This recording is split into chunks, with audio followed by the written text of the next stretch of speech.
Okay, hi everybody. So you may be wondering why I started to do these videos. Well, I'm actually, let's start first, let's go to the very beginning. Let's start with the name. Why the King of Alps? Well, because that's actually the real meaning of my name. So the meaning of my name is the King of Alps. So that's why I named my this site, this page, you should say, after the real meaning of my name. And I decided, this was an idea given to me by a friend of mine. He said, "Listen, Ipan, you're a good guy. But you're interested in basketball, and you should do something about this. Make like do a blog or write a review or something." So I decided, yeah, maybe I should just do video reviews and put them up on YouTube. So I really I'm a guy who doesn't really care how many people sees this or not. But if only one people watch, a single person watches, it's still fine by me. And at the beginning it's of course going to be a little rough around the edges, but I think as I continue doing more of these videos, it will become better and better and better. So, where did I think I just start with where did the question of where did my love of basketball first start? I'm actually going to start by reviewing basketball games because it's one of my biggest passions. Maybe in the future, if I make this page or this channel bigger, I might go into reviewing some of my other and different passions. And I'm actually from Turkey originally, so I might actually also consider doing some videos in Turkish as well. But for starters, I think I want to do it a little bit in English first, before going into my native language. So let's start with the firstly, of course, let's start with the issue of basketball. And again, I apologize, because the video might contain some rough edges. I'm not very good at editing, and I don't want to use editing too much. I like to be just natural when I film these videos, right? So I'll start by how my basketball passion began. It began actually when I was about 10 years old, and this was back in the mid 1990s. Yes, I'm going to reveal my age here as well. Mid 1990s. To be perfectly clear, I think it was 1994, 1995, and this was right at the time. It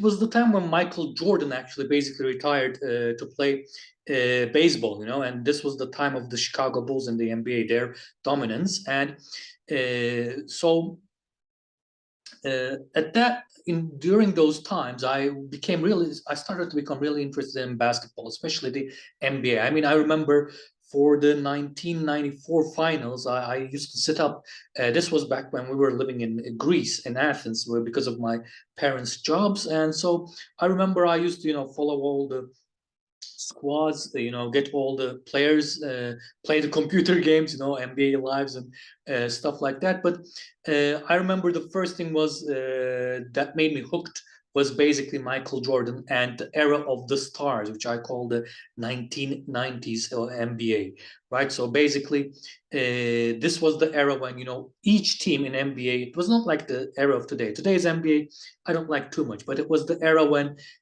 almost all the teams in the NBA had a star player, right? The San Antonio Spurs had David Robinson, the New York Knicks had Patrick Ewing, John Starks. The Orlando Magic had Shaquille O'Neal, Dennis Scott, Nick Anderson. Some of the biggest names in the NBA. Chicago Bulls was, the dominant.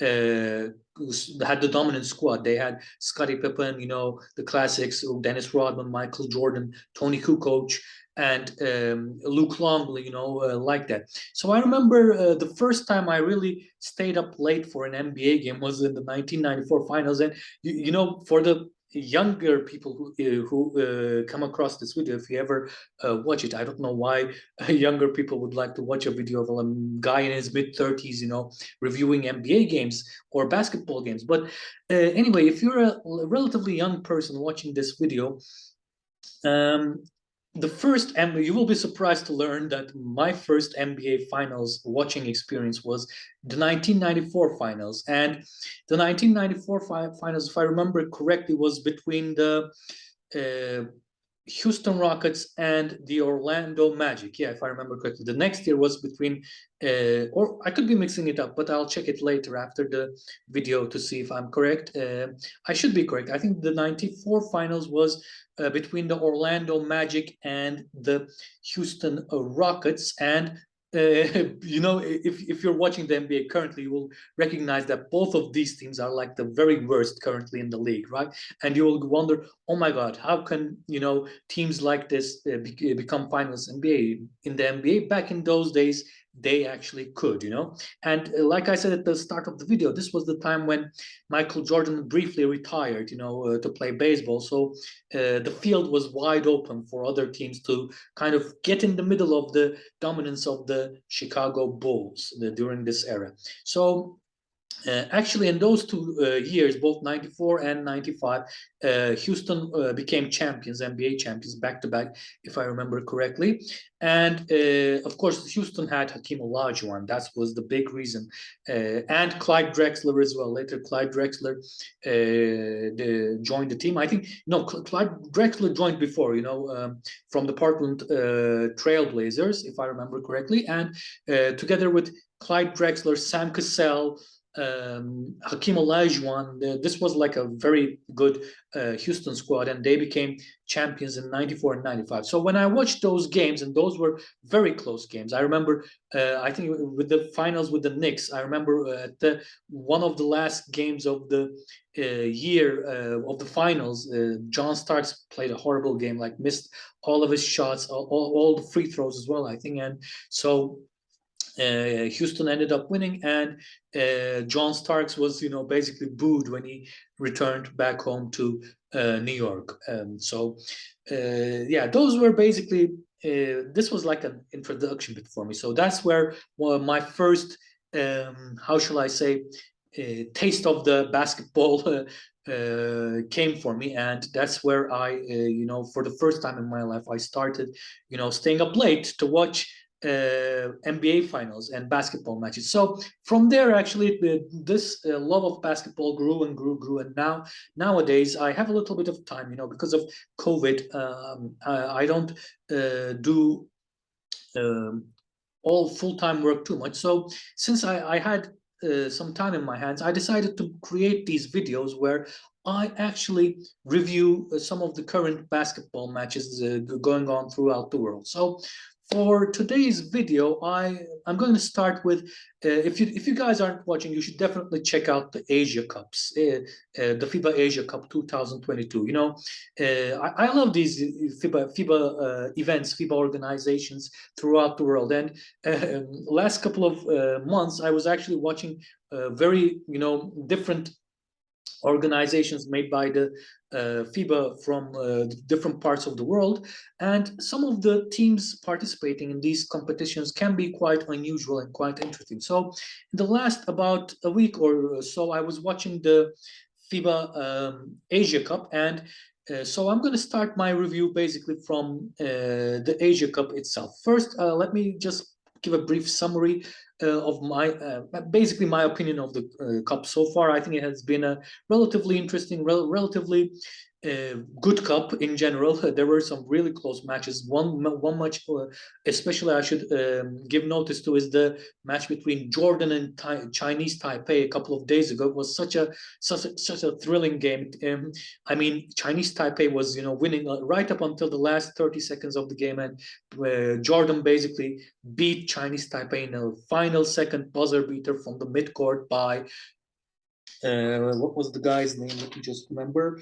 Right, by Freddie Ibrahim, right, by the 3-point of Freddie Ibrahim. Very good new guard, young guard, Freddie Ibrahim of Jordan, and he just shot a huge Hail Mary from the midcourt and actually made his team win the game, right? So that was a very, very thrilling, heart-pounding, I should say, game by itself. But there were other relatively good games at the in the group stages as well. But they were also relatively how shall I say, boring and one-sided games as well, especially one game between Syria and Japan.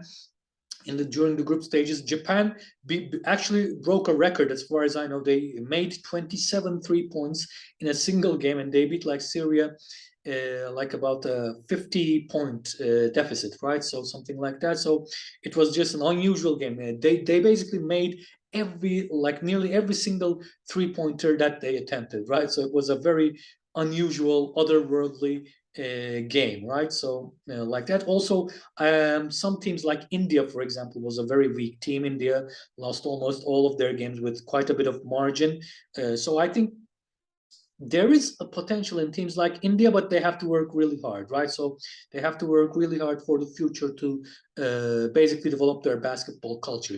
These are basically countries that don't really have basic basketball cultures, and I think they need to work on it a little bit more to develop this culture. But the problem with India, I think, was that they had kind of like you could say good single players, but these players couldn't actually come together as a team, right? So, I mean, their players had skills, but they actually couldn't make these skills work together as a team, basically, right?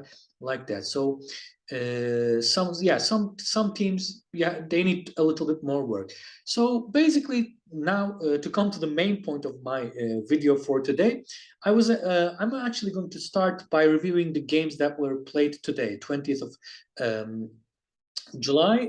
These were the first two quarterfinals games. The first one was between um, Jordan and Jordan and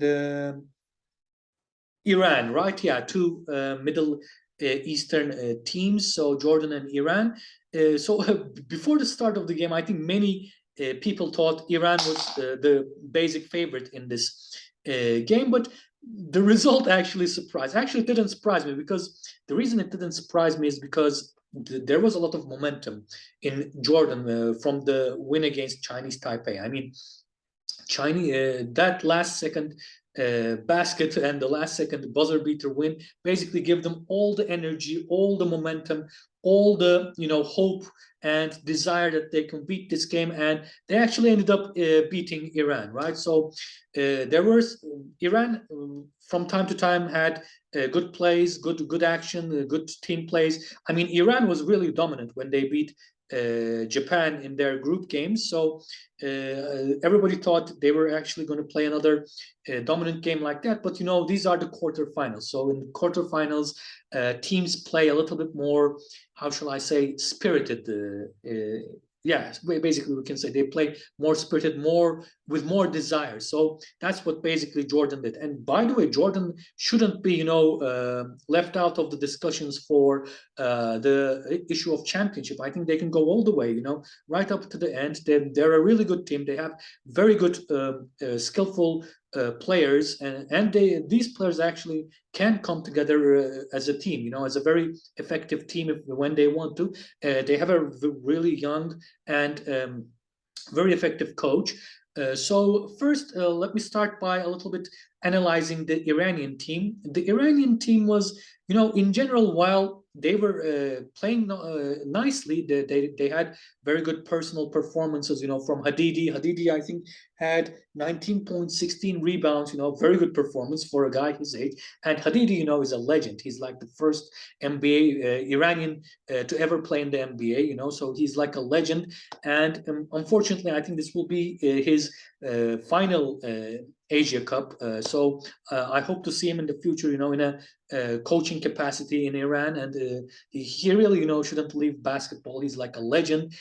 So Hadidi played very effectively, 19.16 rebounds, 28 efficiency.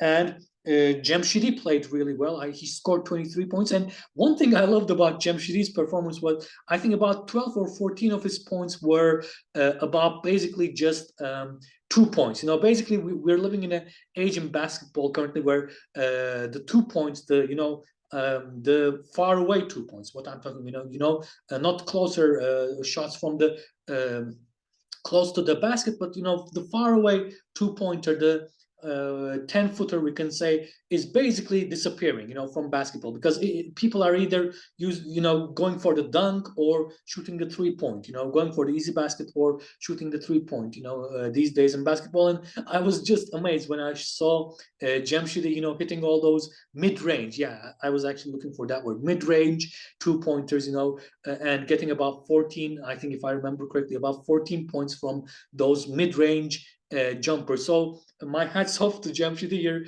to basically, we can say, revive the mid-range 2-pointer, right? So that's something, back in my day in the 90s, in the NBA, many big players used to do. Karl Malone was a very good mid-range 2-point shooter. Hakeem Olajuwon, again, was a very good mid-range. David Robinson, very good mid-range 2-point shooter. So I'm just glad that I saw the mid-range 2-pointer return to the basketball, even for a single game, right? So that was the one of my favorite parts of Jamshidi's performance. The problem with Iran was that their their 2-point guards, they didn't play very effectively. Yakshali was very dominant in the first games. He didn't play as well as the games before. Actually, I'm very impressed with Yakshali. He plays in Germany as far as I know, and he was just a very dominant, very effective point guard who could both dish out the assist and score the points. So I loved Yakshali's performance until this match. This match, he wasn't as effective as the games before. Also, the other point guard, Markariashi, I think I forgot his name. He also wasn't very effective, and I think the problem again with Iran was that they couldn't sink enough 3 points, right? So their 3 points, especially, I think it was in the fourth quarter. Fourth quarter, they played really bad. I think that was also Iran's problem. They basically only scored, I think, about like 9 points in the fourth quarter, and their shots weren't dropping. So that's why basically we could say, I think we can easily say that Iran lost because they played a very, very bad fourth quarter, right? So in basketball, the biggest thing is you have to, either concentrate. You could play bad in the earlier quarters, and then you can make up for it in the last quarter. But when you play very bad at the last quarter, and then that becomes the decisive factor, right? And then you can't really turn the game around from there. So that was Iran's biggest problem today.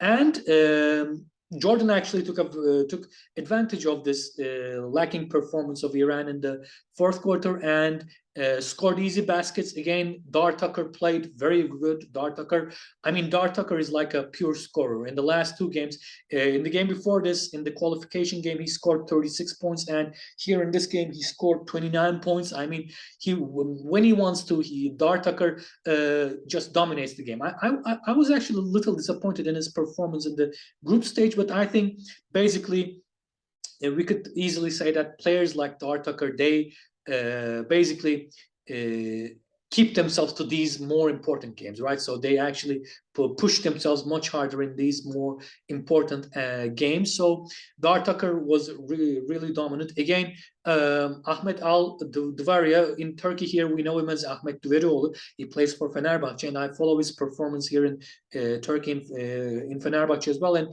he is, one thing I love about Ahmet Al-Dvaria is he's one of the last, you could say, of the classical centers in the game, right? So he, of course, learned all his fundamentals, center fundamentals, from a great trainer, great coach like Zelko Obradovic, one of the best ever. And of course, you can see this in the way he's playing. He's always doing the most certain. He never hesitates. He knows, basically he plans it in his head. I think, the next move in his head. So he never hesitates. He just does the exact certain pass, gives the exact pass, or takes the exact shot.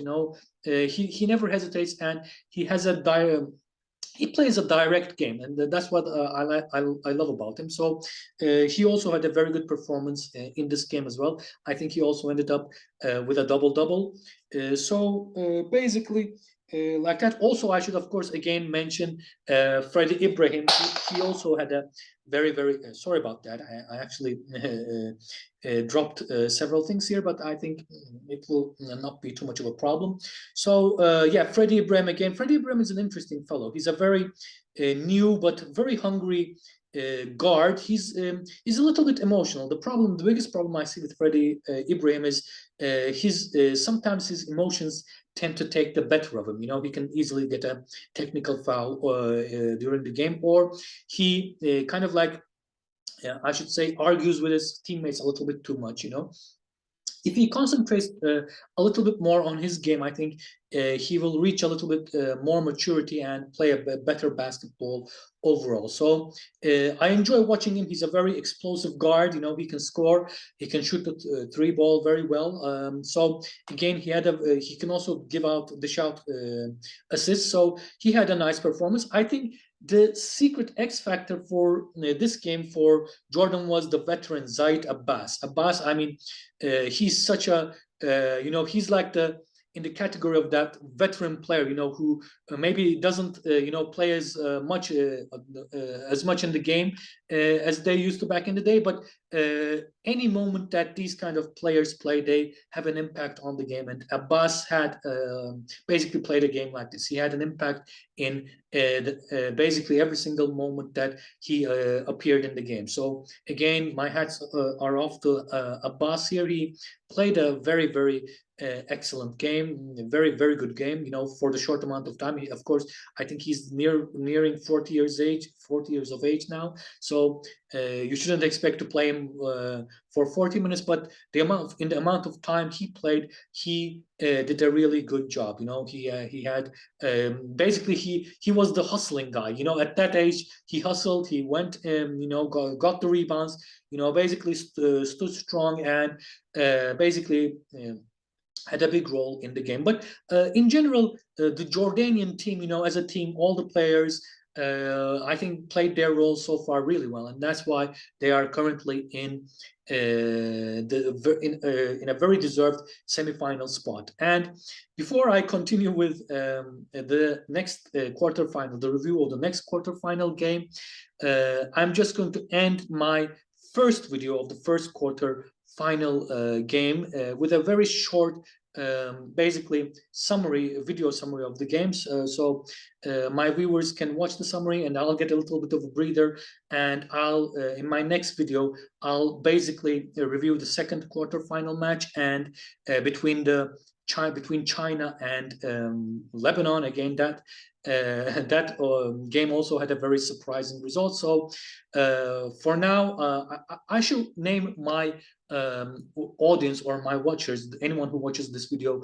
you are an Alpinite, because you know I'm the king of the Alps and you're an Alpinite. So I should say see you next time to all the Alpinites, and here is a short video summary of the game between Iran and Jordan, and see you next time, everybody, right? So here you go.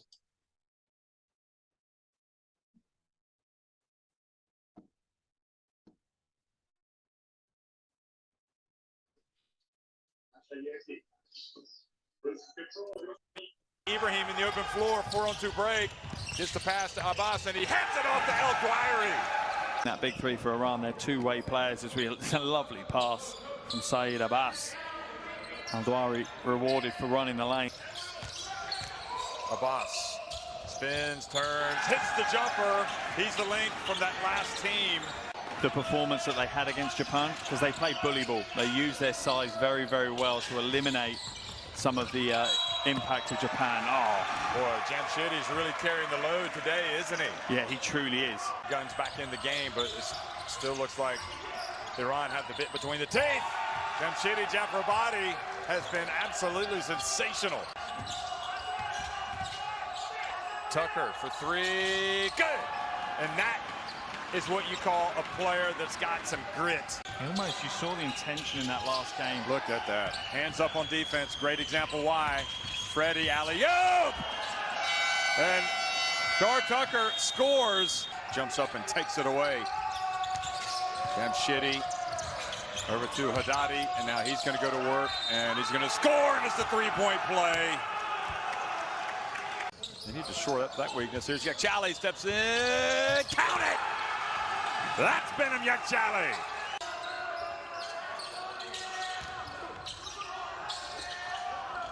Yakchali, good! Well, it's kind of inescapable. There's Masayeki for three, good! He answers his critics after the technical.